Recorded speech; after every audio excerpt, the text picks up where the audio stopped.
Okay, we're back with an episode where we're getting into an area that I think is starting to get talked about more, but is still a bit of a topic that is being newly explored. So, we're going to talk about the connection between our mental health and the way that we focus on our physical health. This is something that I've gone through myself, and I think it's fairly important to talk about this as we navigate, especially hard times. Like, there's a lot going on right now, and to ignore that would be, silly. And it impacts our mental health, it impacts our mental load, whether we give space to it or not, it's there.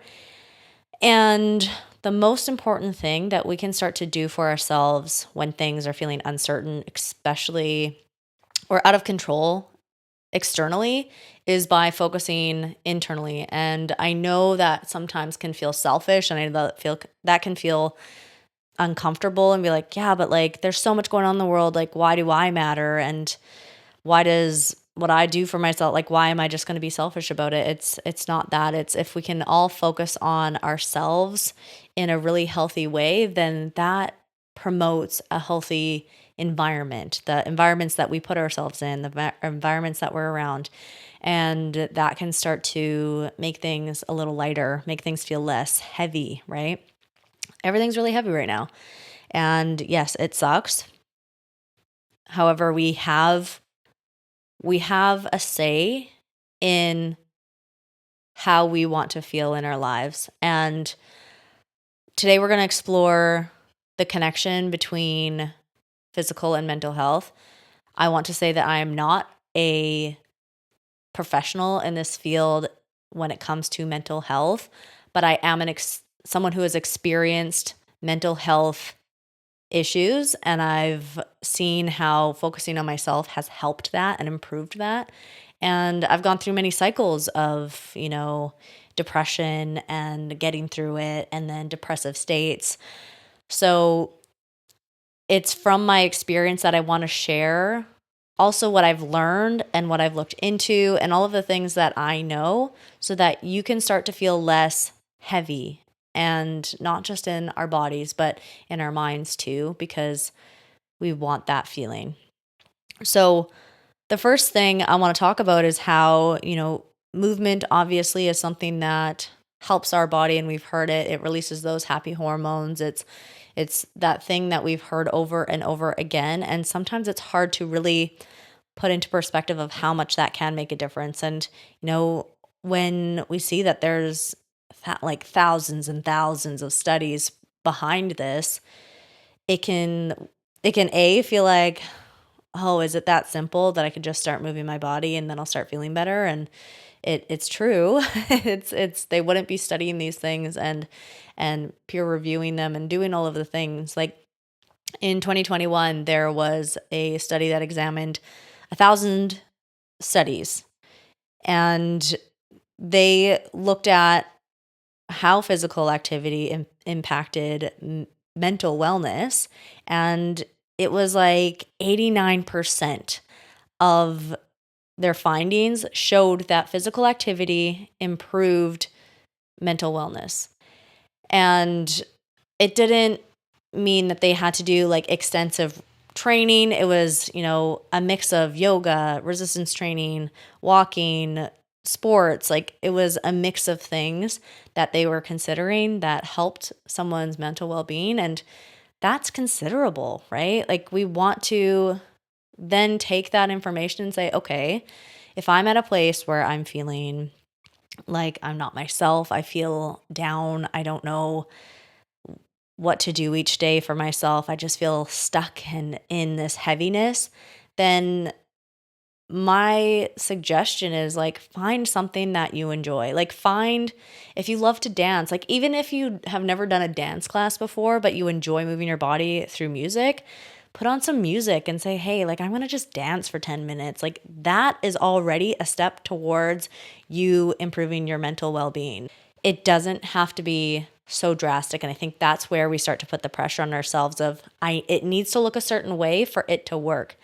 all that needs to happen is something. It just has to be a little spark. It doesn't have to be this huge whoosh. I have to give this huge effort, and that's what's going to jump start me out of this funk, right? Like that's kind of the language, just like kickstart you out of this feeling. It's like, no, how can we like dip our toe in and get comfortable with it? And like, of course, it's going to feel uncomfortable, right? Like when you first dip your toe into a cold lake, you're not like, oh, that's so nice, right? That's not usually the case. It's like, ooh, that's kind of cold. But then as you kind of ease yourself in and take those steps and be like, okay, I'm getting used to this. I'm getting used to this. When you jump into a cold lake, like, and some people thrive on that. But if it feels very overwhelming that we're either jumping into the cold lake, or we're not at all, then that's still not getting us to that goal of starting to feel better, right? So if we could dip our toe in and accept that that is a step forward, no matter what that looks like, it could be walking on your walking pad for 5 minutes or putting on a song and dancing throughout it. It could be, stretching your body. It doesn't have to be big.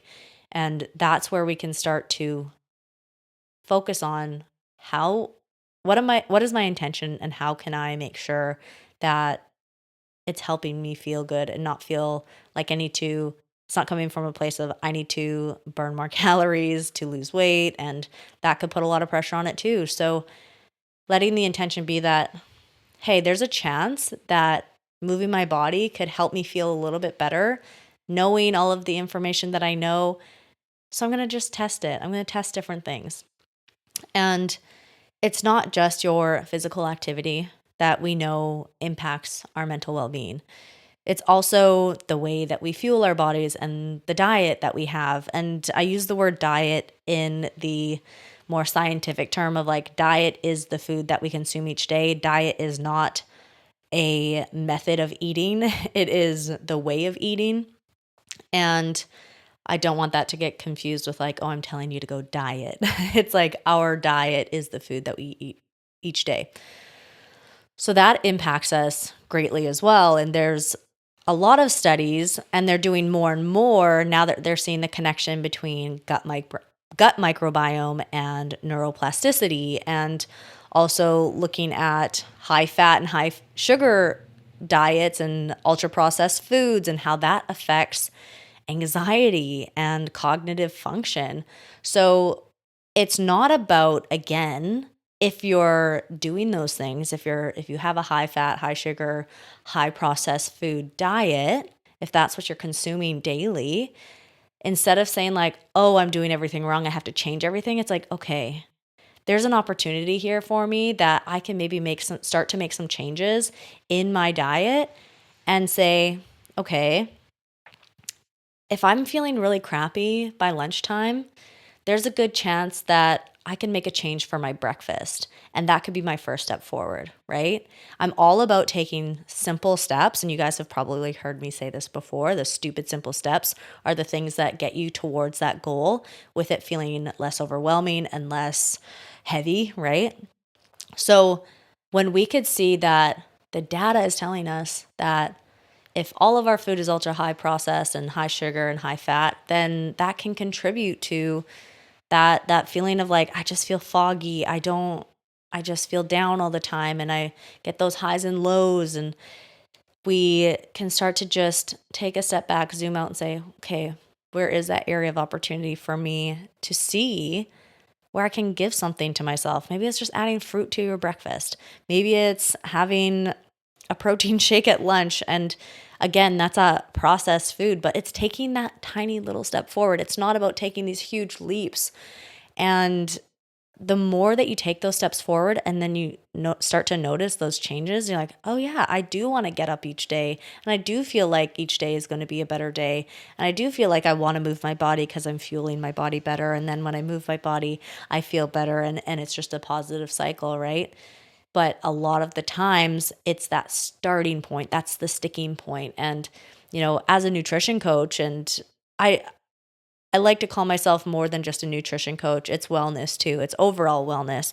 It's forming habits and having them fit for your life, right? What we always start with is, where are you currently at? What are the habits that you have? What are your eating habits? What does your movement look like? We start exactly at this, it's like a screenshot of your current life. And we say, okay, where's the area of opportunity there? Because that's where we can start that next step. And when we make achievable, simple next steps and we accomplish them, that builds our confidence. And when we build our confidence, that improves our mental health.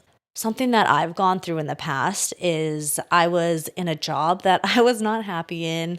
I was in a relationship that was not going the direction I wanted it to. I was in a lot of places unhappy. And I also wasn't treating my body very well. I wasn't working out, I wasn't eating properly. I was, to be honest, smoking weed a lot and drinking a lot. I mean, granted this was in COVID and there's no excuse for, coping the way that you cope, but I was not doing okay. And then I ended up being like, you know what? Like, I feel like I went to my doctor. I talked to him about how I was feeling. He's like, do you think it's COVID? I was like, I think it's because I'm cooped up in my house and I'm not going to the gym anymore because everything's locked down. And I just don't care. Like, I just didn't care to give myself any effort. And he's like, okay, well, here's some suggestions. We can start to like focus on movement at home and thinking about how your diet can help you feel better and focusing on those things. And as soon as I saw that and was like, okay, if that's something that can help, I'm going to try it. So I started doing workouts at home. I ended up getting a coach because I was like, I do need to be held accountable because it's a lot easier than getting up and doing a workout, even if it was just for like 20 minutes, sitting on the couch and scrolling on my phone or watching Netflix. Like that was so much easier, but it was not contributing to any, it might have been like a moment of joy if I'm laughing at a funny show. But at the end of the day, I was just like empty, right? I felt empty. Everything felt heavy.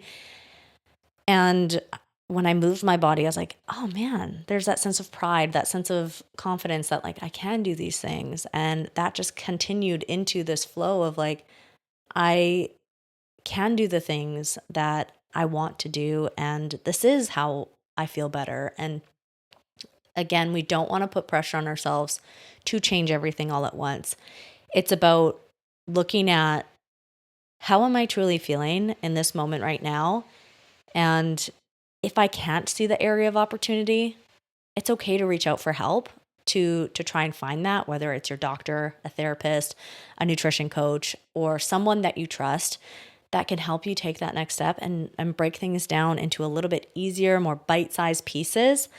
That's the best step for you, not trying to just overhaul everything, which so often we try to do.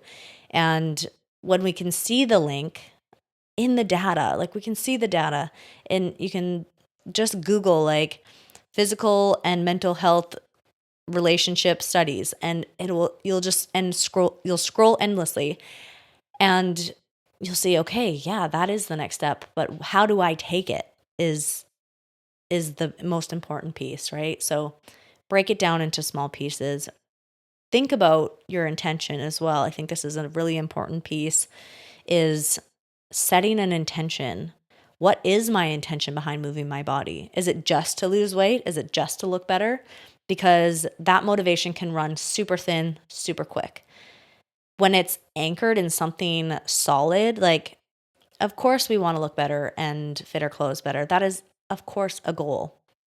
But it's surface. And when we can dig into something deeper, like for me, my intention behind treating my body well and moving it and fueling it properly is I want to set the example for the people in my life that, one, it doesn't have to be complicated or boring or restrictive in order to live a healthy lifestyle, but I just want to live a healthy lifestyle that feels good for me and show people that that's possible. We don't have to have it be so black and white.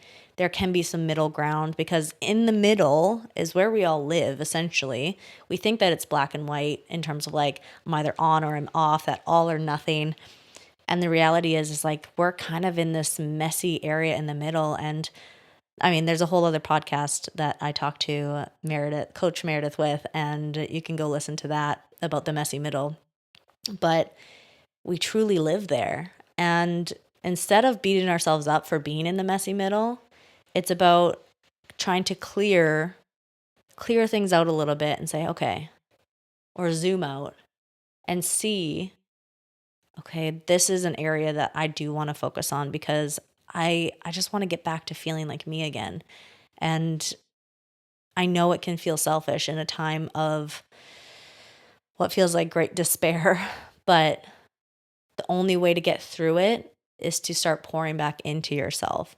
And taking one step, no matter what that looks like, is the key to starting to see your mental well-being start to flourish as well. Because if that's something you're struggling with, and again, I'm not the professional around mental wellness, and just because I go to therapy does not mean I'm a therapist.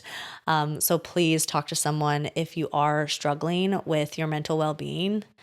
Talk to someone, start opening up that door, step into that door, dip that toe in, and realize that it's okay to be vulnerable. It's okay to share with someone what you're going through, because that is where you're going to start to explore what is that one small next step, and see that area of opportunity, and know that yes, like moving my body and giving my body better fuel is going to help me, even if it's incrementally feel better. It's just that next step, right? If we can find a way to make things a little bit better for ourselves, why not test those things out, right? Of course, not every mental issue is solved. We're not saying you're solving your mental issues with exercise and diet, but if we can just make a small impact positively on it through moving our body and eating good food and whole foods, and maybe minimizing a bit more processed foods. Not saying you can't have any, because I still enjoy some processed foods. Like, that's not completely cut out of my diet, but having a balanced approach of saying, like, I'm going to at least give my body some nourishment through protein or fruits and veggies. Like, I'm going to have a small focus on that to start. And then as it starts to grow, I realize, okay, this is what feels good for me. And you find that balance. So, if you need that help, reach out. It's there. There is help around you. And if you don't know where to start, you can always send me a DM and say, hey, Danny, this is where I'm at. And we can just talk about the situation you're in. And maybe there's a resource that makes sense for you, or maybe there's someone that would be of help for you, if not myself, right? So know that where you're at right now, it's okay. And it's okay that you don't know what the next step is, but someone can help you get there. And even if it's like you testing the small stuff, going for a walk, eating protein at breakfast, or adding some fruit to a lunch, it can make a difference. And giving more time to yourself and pouring into yourself, in turn, is going to create an environment that you thrive in. So if this hit for you and you feel like, man, like I need so-and-so to hear about this, feel free to share it. I appreciate that so much. And if you want to go to that next step, you can leave a review and rate this podcast, but also just take the time to sit with this and maybe sit down and set some intentions for yourself on what makes sense for you. So thank you guys so much for listening, and we will see you in the next one. Bye. Just one thing before I let you go. If this conversation has brought up feelings in you around food, your body, or you kind of felt that, man, like I know these things and I know better and I'm still feeling off or stuck, then that's exactly why I created the Confident Eating Project. It's a space for you to start to understand more of what your body needs and build confidence with food without dieting, and starting to build a foundation that you can lean on for the rest of your life. There's two options. There's a self-led option where you can go through things on your own, and that is available to you at any point. And there's also a live option that I open up a few times a year. So I'll link both of the options in the show notes for you to check out if you feel like that support is needed. If not, there's no pressure, just support that's there if you need it.